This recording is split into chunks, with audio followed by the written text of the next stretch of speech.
कहानी का शीर्षक है अकेलापन। आज विनीता का धैर्य चूक गया था। वह हारे हुए खिलाड़ी की तरह मैदान छोड़ चुकी थी। विनीता शुरू से ही मृदुभाषी, मिलनसार व व्यवहारिक थी। उसे हमेशा लोगों के बीच रहना पसंद था। अकेलापन उसे अभिशाप सा लगता था। उसका परिवार बहुत ही छोटा था। वह खुद इकलौती संतान थी। उसके पापा भी अकेले थे। उनके कोई भाई या बहन नहीं थी, नहीं कोई चाचा ताऊ थे, क्योंकि विनीता के दादा भी अपने माता पिता के इकलौते पुत्र थे। ननिहाल में भी विनीता के एकमात्र मामा ही थे, जो उसके जन्म से पहले ही विदेश में बस गए थे, जिनसे विनीता कुल जमा 2 बार ही मिल पाई थी। बचपन में विनीता अपने आस पड़ोस और मित्रों के घरों में रिश्तों की भीड़ देखती तो मायूस हो जाती थी। उसे लगता काश उसकी भी कोई बुआ होती तो वह लाड़ से उनकी गोद में सर रख कर लेटती। बुआ की उंगलियां उसके बालों को सहलाती तो उसे स्वर्ग सी अनुभूति होती। काश उसकी कोई मौसी होती तो वह उनके गले लगकर झूल जाती। जीत कर उन्हें अपने साथ पार्क में या बाजार में ले जाती। उसके कोई भाई बहन होते तो उनसे खिलौने या टॉफ़ी के लिए झगड़ती, पर यह सब उसकी सोच तक ही सीमित रहता, क्योंकि कुदरत ने उसे इन सब रिश्तों से महरूम रखा था। विनीता जब बड़ी हुई तो उसने अपने आस पड़ोस में और माँ पापा के मित्रों से कई रिश्ते बना लिए। वह किसी को बुआ या चाचा बुलाती तो किसी को मामा या मौसी। यह सब मन को बहलाने के लिए तो ठीक था, क्योंकि बनाए हुए रिश्ते की भी अपनी सीमा होती है। कहते हैं आम की प्यास इमली से नहीं बुझती, इसलिए विनीता बस इन रिश्तों से जो भी सकारात्मकता मिले उसे आत्मसात करते हुए खुश रहने की कोशिश में लगी रही। उसके अच्छे स्वभाव के कारण लोग उसे पसंद तो बहुत करते थे, पर कहा जाता है कि कुछ पाने के लिए कुछ खोना पड़ता है। इसी तर्ज पर रिश्तों का सुख पाने के लिए विनीता सबकी मदद करने की हर संभव कोशिश में लगी रही। इन्हीं सब के बीच विनीता ने अपनी पढ़ाई पूरी कर ली। विनीता न केवल व्यवहार में बल्कि पढ़ाई और अन्य घरेलू कार्यों में भी अव्वल थी। उसके हाथ की चाय पीने या खाना खाने को हर कोई ललायत रहता था। अच्छे अंकों से स्नातकोत्तर करने पर भी विनीता नौकरी नहीं करना चाहती थी। उसकी तो बचपन से एक ही ख्वाहिश थी कि वह घर में भरे पूरे परिवार के साथ रहे। जब उसकी शादी की बात चलने लगी तो विशेष पसंद के नाम पर उसकी एक ही इच्छा थी कि उसे बहुत बड़ा, सभी रिश्तों से भरपूर परिवार मिले। ईश्वर ने उसकी इच्छा का मान रखा और उसकी सगाई ऐसे परिवार में हुई जहां उसके ससुर 6 भाई बहन थे और उसके होने वाले पति के भी 2 भाई और 1 बहन थी। जब आकाश से उसका रिश्ता तय हुआ तो उसकी खुशी का कोई पारावार नहीं था। उसकी मन की मुराद जो पूरी हो रही थी। आकाश का परिवार न केवल बड़ा था बल्कि सुशिक्षित, उच्च पदासीन लोगों का परिवार था। उसके ससुर राजकीय सेवा में उच्च पद पर कार्यरत थे और आकाश एक बैंक अधिकारी। विनीता खुश थी कि अब वह बड़े परिवार में सभी असली रिश्तों के साथ रहेगी, पर शादी के 15 दिन बाद ही ऐसे लगा जैसे वह सपने से चौंक कर जाग गई हो। अभी तो वह परिवार को सही तरीके से महसूस भी नहीं कर पाई थी कि सासू माँ ने उसे आकाश के साथ बांसवाड़ा जाने का फरमान सुना दिया। ऐसा नहीं था कि वह पति के साथ नहीं जाना चाहती थी, पर फिर अकेलेपन के अभिशाप से घबरा गई थी। आखिर उसे जाना ही पड़ा। सारे दिन घर में अकेले अकेले विनीता बहुत उदास रहने लगी थी। आकाश तो सुबह 9 बजे घर से निकलते तो शाम 8 बजे पहले कभी घर नहीं लौटते। यहाँ तक कि अधिकांश अवकाश के दिनों में भी उन्हें बैंक जाना होता था। ऐसे पहाड़ जैसे लंबे दिन काटे न कटते। सास ससुर भी कभी आते तो 1 या 2 दिन से अधिक नहीं ठहरते। जेठ जी अपने व्यवसाय में तो ननद अपनी नौकरी और ससुराल में व्यस्त थी। देवर जी प्रतियोगी परीक्षा की तैयारी में लगे थे। कुल मिलाकर इतना बड़ा परिवार होते हुए भी सब अलग अलग, सब अकेले अकेले थे। विनीता कई बार ऐसे अवसर ढूंढ ढूंढ कर सबको एक जगह एकत्रित करने की योजना बनाती। सब मिलते एक दिन के लिए मेले की तरह, उसके बाद सब कुछ फिर खाली खाली। एक दिन विनीता काम करते हुए चक्कर खाकर नीचे गिर पड़ी। पड़ोस के फ्लैट में रहने वाली आशा उसे डॉक्टर के पास ले गई। डॉक्टर ने कुछ जांच करने के बाद कहा कि विनीता माँ बनने वाली है। यह खबर सुन विनीता खुशी से झूम उठी। वह सोचने लगी, अब उसका परिवार बढ़ेगा और घर लोगों से भर जाएगा। उसने डॉक्टर के क्लिनिक पर बैठे बैठे ही 3-4 बच्चों की रूपरेखा तैयार कर ली। अब वह अपना अकेलापन अपने गर्भस्थ शिशु के साथ बांटने लगी थी। उसका सारा दिन आने वाले बच्चे की कल्पना में बीतने लगा। नियत समय पर उसने खूबसूरत गोलू मोलू से बच्चे को जन्म दिया। अपने बेटे को देख उसकी पलकें खुशी से नम हो गई। वह अपने बच्चे से कहने लगी, बेटा, जल्दी ही हम आपके और भाई बहन ले आएंगे। आपको हमारी तरह अकेले होने का श्राप नहीं झेलना पड़ेगा।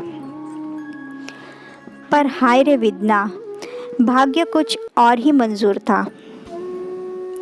जचकी के समय हुई कुछ जटिलताओं के कारण विनीता दोबारा मां नहीं बन पाई थी। इस खबर से विनीता लू की लपटों से झुलसे फूल की तरह कुमला गई।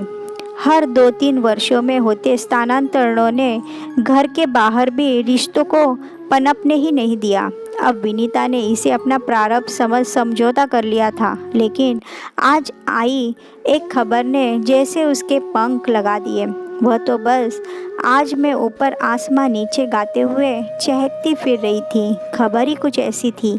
आकाश का स्थानांतरण उसके गृह नगर में हो गया था और जिस विशेष पद पर आकाश को लगाया गया था, कम से कम 5 वर्ष उसे उसी शहर में रहना था। विनीता तो कल्पना से घोड़े पर सवार अपने बचपन के सपने को साक्षात होते देखने की चाह में दौड़े जा रही थी।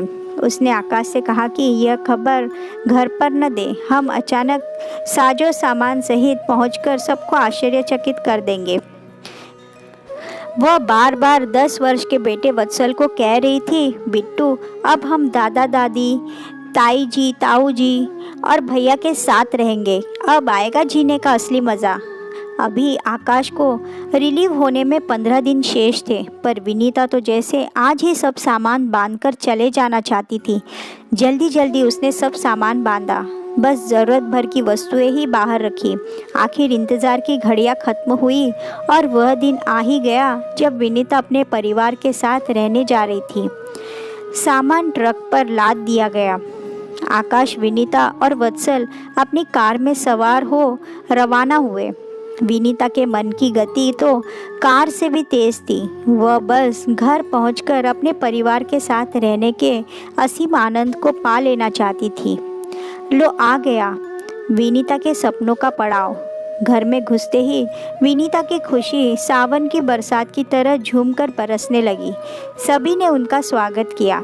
चाय पीते हुए आकाश ने बताया कि वह स्थानांतरित होकर यहाँ आया है। सामान का ट्रक कुछ ही घंटों में यहाँ पहुँच जाएगा। अब हम सबके साथ यही रहेंगे। आकाश की यह बात सुनते ही परिवारजनों के चेहरे का रंग बदलने लगा। विनीता और आकाश को छोड़ सभी लोग सासू माँ के कमरे में चर्चा करने लगे और आखिर में ससुर जी ने अपना निर्णय सुनाते हुए आकाश और विनीता से कहा कि इस घर में सबका साथ रहना मुमकिन नहीं है। राज यानी आकाश के बड़े भाई का अपना परिवार है, उसके 2 बच्चे हैं। उसकी और तुम्हारी आमदनी में भी बहुत फ़र्क है। मानव भी अपनी ट्रेनिंग के लिए जाने वाला है। जल्द ही उसे भी किसी अन्य शहर में नियुक्ति मिल जाएगी। इतने वर्षों से तुम सबसे अलग रहे हो, तुम्हारी जीवन शैली भी अलग है, सो अच्छा यही होगा कि तुम अपने लिए अलग घर का बंदोबस्त कर लो। यदि तुमने पहले ही बता दिया होता तो हम किराए का घर ढूंढ कर रखते। इतना सुनते ही विनीता के सपनों का महल ढह ढहा कर गिर गया। उसके पाँव के नीचे से जैसे किसी ने धरती की खींच ली हो।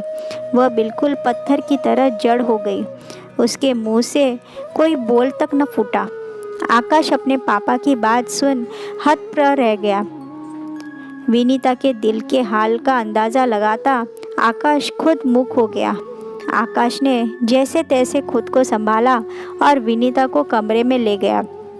वत्सल इन सब से अनजान अपने भाइयों के साथ खेलने में मग्न था। इस नाजुक समय में आकाश विनीता से बात करने की हिम्मत तक नहीं जुटा पा रहा था। बाहर पापा व राज भाई साहब कुछ मिलने वालों और दलालों से संपर्क साधने में लगे थे कि कोई अच्छा सा मकान मिल जाए। इतने में सामान का ट्रक भी आ पहुंचा। ट्रक वाला जल्दी सामान उतारने की जिद करने लगा, पर राज भाई ने उसे जैसे तैसे मनाया कि वह मकान तय हो जाने पर उसी मकान में सामान खाली करे। काफ़ी मशक्क़त के बाद एक मकान पसंद आ गया। हालांकि वह आकाश के पुश्तैनी मकान से 10 किलोमीटर दूर था, लेकिन हर तरह से अनुकूल था। सामान के ट्रक को वहां पहुंचाया गया। विनीता तो पेड़ से अलग हुई टहनी की तरह निस्तेज और निष्प्राण अपने नए मकान में पहुंची, क्योंकि मकान को घर बनाने का उसका सपना तो टूट चुका था। यह झटका विनीता के लिए किसी हृदयाघात से कम न था। विनीता अब बिल्कुल चुप चुप रहने लगी। उसका रिश्तों से भरोसा उठ गया था। अब वह पड़ोसियों से भी कोई संबंध स्थापित नहीं करती, बस सारा दिन गुमसुम अपनी कर्तव्यों को पूरा करती रहती। उसका चेहरा बिल्कुल मुरझा गया। अचानक से विनीता बुढ़ा गई थी। बस ऐसे ही जिंदगी बीत रही थी कि आज विनीता पर वज्राघात ही हो गया। आज उसका बेटा अपनी आगे की पढ़ाई के लिए राजधानी में रहने जाने वाला था। पिछले 7 सालों से विनीता ने किसी भी बात पर प्रतिक्रिया देना बंद ही कर दिया था। न वह खुशी की बात में खुश होती, न गम में दुखी। न वो हंसती थी, न कभी उसकी आंखों में नम होती। पर आज जब उसका बेटा भी घर छोड़कर जा रहा था, तब उसके हृदय पर जड़े सभी ताले खुल गए। उसकी रुलाई फूट पड़ी। आंसू थे कि रुकने का नाम ही नहीं ले रहे थे। हालांकि उसे इस बात का भी भान था कि बच्चे के उज्जवल भविष्य के लिए उसे अपने भावनाओं के आवेग को रोकना होगा। उसे वत्सल को दिल्ली भेजना ही पड़ेगा। वत्सल के जाने के बाद वह कटे पेड़ की तरह बिस्तर पर गिर गई। वह सोचने लगी कि उसका दुनिया में सबसे मजबूत रिश्ता अकेलेपन से ही है। यही अकेलापन शाश्वत है। बाकी सभी रिश्ते सपने हैं जो नींद खुलते ही खो जाने हैं।